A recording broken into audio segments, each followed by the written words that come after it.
ሰላም ጤና ይስጥልኝ። የዕለቱን ዋና ዋና ዜናዎች ይዘን ቀርበናል። በቅድሚያ ማርዕስቶቹን ጠቅላይ ሚኒስትር ዶክተር አብይ አህመድ በአፍሪካ ህብረት የሰው ሰራሽ አስተውሎትና የዲጂታል ዘርፍ ጤና መሪ ሆነው ተሾሙ። ጠቅላይ ሚኒስትር ዶክተር አብይ አህመድ የጅቡቲ ሪፐብሊክ የውጭ ጉዳይና ዓለም አቀፍ ትብብር ሚኒስትር አብዱልቃድር ሁሴን ኡመርን በጽህፈት ቤታቸው ተቀብለው አነጋገሩ። ተሻሽሎ የጸደቀው የኢትዮጵያ አቪዬሽን ሴኩሪቲ አዋጅ የሀገራችንን የአየር ትራንስፖርት እድገት አንድ ደረጃ ከፍ እንደሚያደርግ የብሔራዊ መረጃና ደህንነት አገልግሎት ገለጸ። ባለፉት 9 ወራት ከ20 ቢሊዮን ብር በላይ ግምት ያለው የኮንትሮባንድ ዝውውር መቆጣጠር መቻሉን የኢትዮጵያ ፌዴራል ፖሊስ ወንጀል መከላከል ጠቅላይ መምሪያ አዛዥ ምክትል ኮሚሽነር ጀነራል መላኩ ፋንታ ገለጹ። ዜናዎቹን በዝርዝር እንመለከታለን። ከዜናዎቹ ጋር አብነት ታደሰ ነኝ። አብራችሁን ቆዩ። ጠቅላይ ሚኒስትር ዶክተር አብይ አህመድ በአፍሪካ ህብረት የሰው ሰራሽ አስተውሎትና የዲጂታል ጤና ዘርፍ መሪ ሆነው ተሾሙ።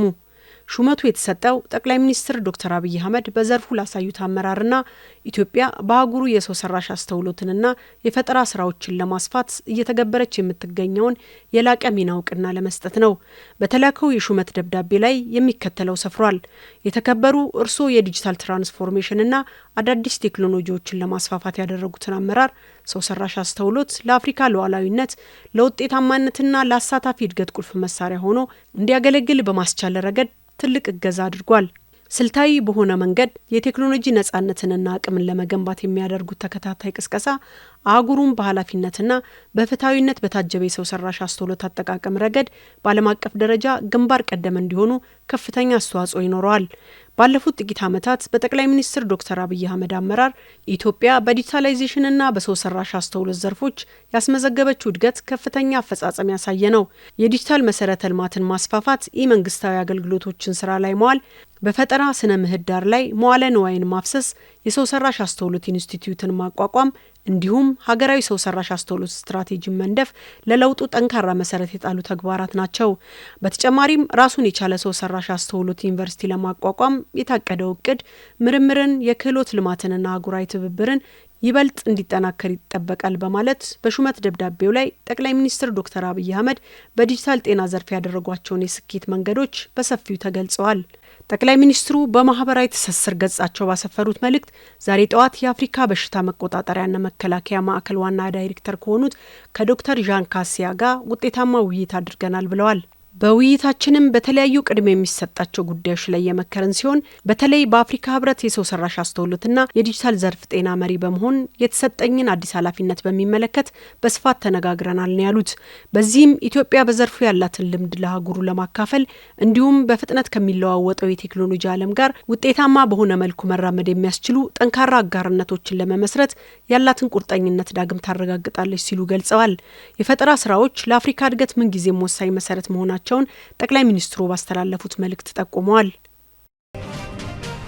ጠቅላይ ሚኒስትር ዶክተር አብይ አህመድ ከፕሬዚዳንት ኡመር ጊሌ የተላከ መልእክትን በመያዝ የመጡትን የጅቡቲ ሪፐብሊክ የውጭ ጉዳይና ዓለም አቀፍ ትብብር ሚኒስትር አብዱልቃድር ሁሴን ኡመርን በጽህፈት ቤታቸው ተቀበሉ። ጠቅላይ ሚኒስትር ዶክተር አብይ አህመድ በማህበራዊ ትስስር ገጻቸው ባሰፈሩት መልእክት ዛሬ ጠዋት ከፕሬዚዳንት ኡመር ጊሌ የተላከ መልእክት በመያዝ የመጡትን የጅቡቲ ሪፐብሊክ የውጭ ጉዳይና ዓለም አቀፍ ትብብር ሚኒስትር አብዱልቃድር ሁሴን ኡመርን በጽህፈት ቤታችን ተቀብያለሁ ብለዋል። በሁለቱ ሀገሮች መካከል ስላለው ትብብር ተወያይተናል ሲሉም ጠቅላይ ሚኒስትሩ ገልጸዋል። ተሻሽሎ የጸደቀው የኢትዮጵያ አቪዬሽን ሴኩሪቲ አዋጅ የሀገራችንን የአየር ትራንስፖርት እድገት አንድ ደረጃ ከፍ እንደሚያደርገው የብሔራዊ መረጃና ደህንነት አገልግሎት ገለጸ። 6ኛው የህዝብ ተወካዮች ምክር ቤት ባካሄደው 15ኛ መደበኛ ስብሰባ የኢትዮጵያ አቪዬሽን ሴኩሪቲ አዋጅን ለማሻሻል የቀረበውን ረቂቅ አዋጅ መርምሮ አጽድቋል። የብሔራዊ መረጃና ደህንነት አገልግሎት ለኢዜአ በላከው መረጃ እንዳመለከተው ከ21 ዓመታት በኋላ ተሻሽሎ የጸደቀው የኢትዮጵያ አቪዬሽን ሴኩሪቲ አዋጅ ተቋም የአቪዬሽን ደህንነት ስራዎችን በበላይነት ለመምራትና ለማስተባበር የተሰጠውን ሀገራዊ ተልዕኮ ከስያሜው አንስቶ በግልጽ ያካተተ ሲሆን የሀገራችንን የአየር ትራንስፖርት እድገት አንድ ደረጃ ከፍ ለማድረግ ያግዛል። የአቪዬሽን ደህንነትን ለማጠናከር ትኩረት ከሚሰጣቸው ጉዳዮች ውስጥ የመጀመሪያው የህግ ማዕቀፍ መሆኑን አገልግሎቱ በመረጃው አመላክቷል። በዚህም ረገድ ነባሩ አዋጅ ኢንዱስትሪውን በሚፈልገው ደረጃ ለማሳደግ ተግዳሮት ሆኖ ከመቆየቱም በላይ የዓለም አቀፉ ሲቪል አቪዬሽን ድርጅት 17 ስታንዳርዶችን ሳያካትት መቆየቱንም ጠቁመዋል። ተሻሽሎ የጸደቀው አዋጅ ብሔራዊ የመረጃና ደህንነት አገልግሎት የተሰጠውን የአቪዬሽን ደህንነት የሚያረጋግጥ ሀገራዊ ተልዕኮን በላቀ ብቃት ከመወጣት አንጻር የጥራትና የቁጥጥር ስራዎችን ዓለም አቀፍ ደረጃቸውን ጠብቀው እንዲከናወኑ የሚያስችል ሕጎችን መያዙ ተመላክቷል። አገልግሎት መስሪያ ቤቱ በአቪዬሽን ደህንነት ረገድ ላስቀመጠው ራዕይና ስትራቴጂክ ግብ መሰረት የሚጥል መሆኑን ጠቅሷል። ባለፉት 9 ወራት ከ20 ቢሊዮን ብር በላይ ግምት ያለው የኮንትሮባንድ ዝውውር መቆጣጠር መቻሉን የኢትዮጵያ ፌዴራል ፖሊስ ወንጀል መከላከል ጠቅላይ መምሪያ አዛዥ ምክትል ኮሚሽነር ጀነራል መላኩ ፋንታ ገለጹ። ምክትል ኮሚሽነር ጀነራሉ ይህንን የገለጹት በሕዝብ ተወካዮች ምክር ቤት የፕላን በጀትና ፋይናንስ ጉዳዮች ቋሚ ኮሚቴ ባዘጋጀው የጉምሩክ አዋጅ ረቂቅ ማሻሻያ ይፋዊ የሕዝብ ውይይት መድረክ ላይ ነው። በዚህም የኮንትሮባንድና የሕገ ወጥ እንቅስቃሴን ለመግታት የተቀናጀ እርምጃ እየተወሰደ መሆኑን ተናግረዋል። ባለፉት 9 ወራት ውስጥ በፌዴራል ፖሊስ በጉምሩክ ኮሚሽንና በሌሎች ባለድርሻ አካላት ትብብር በተደረገ ክትትል ከ20 ቢሊዮን ብር በላይ ግምት ያላቸው የገቢና የውጭ ኮንትሮባንድ እቃዎችን መቆጣጠር መቻሉን አስታውቀዋል። የዜጎችን ተጠቃሚነት ማረጋገጥ የሚቻለው በኢኮኖሚ የዳበረችና የሕግ የበላይነት የተከበረባት ጠንካራ ሀገር ሲኖር መሆኑን አጽንኦት ሰጥተዋል።